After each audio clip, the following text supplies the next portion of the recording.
ராமநாதபுரம் மாவட்டம் பரமக்குடியில் கலைஞர் கனவு இல்ல திட்டத்தின் கீழ் வீடுகள் சீரமைப்பு பணிக்கு 55,000 ரூபாய் பயனாளியின் வங்கிக் கணக்கில் வரவு வைக்க ஒன்றிய திட்டப்பணி மேற்பார்வையாளர் லஞ்சம் கேட்கும் ஆடியோ வெளியாகி வைரலாகி உள்ளது. லஞ்சம் கேட்ட அதிகாரி மீது நடவடிக்கை பாயுமா? ராமநாதபுரம் மாவட்டம் பரமக்குடியை அடுத்த வடக்கூர் கிராமத்தைச் சேர்ந்தவர் பிரகாஷ். இவர் கடந்த 2000ஆவது ஆண்டு கலைஞர் கனவு இல்ல திட்டத்தின் கீழ் வீடு கட்டியுள்ளார். அந்த வீடு மிகவும் சேதமடைந்த நிலையில் ஊரக வீடு சீரமைப்பு திட்டத்தின் கீழ் சீரமைப்பு பணிகளுக்காக விண்ணப்பித்தார். அதன்படி சேதமடைந்த வீட்டை சீரமைப்பதற்கு பிரகாஷுக்கு 55,000 ரூபாய் ஒதுக்கீடு செய்யப்பட்டது.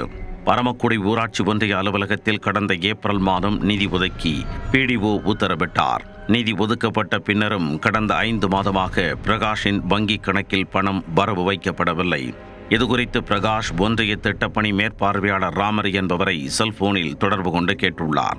அப்போது பிரகாஷின் வங்கி கணக்கில் பணத்தை வரவு வைக்க 3,000 ரூபாய் கொடுக்க வேண்டும் என ராமர் கூறியுள்ளார். அதற்கு நான் மிகுந்த பண நெருக்கடியில் இருப்பதாக கூறி 3,000 ரூபாயில் ஏதாவது குறைக்க முடியுமா என பிரகாஷ் கேட்டுள்ளார். அதெல்லாம் முடியாதுப்பா, கண்டிப்பா 3,000 ரூபாய் கொடு என கராராக பேசுகிறார் ராமர்.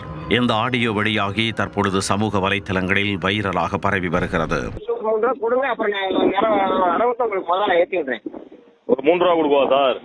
ஆமா, நான் இந்த டயர் பண்றல போனது பட்டம் எடுத்து அழைச்சி சார். நான் சொல்றேன் ஒரே நிமிஷம் சார், எது கொஞ்சம் குறைச்சு வாங்கிக்கலாமா சார்?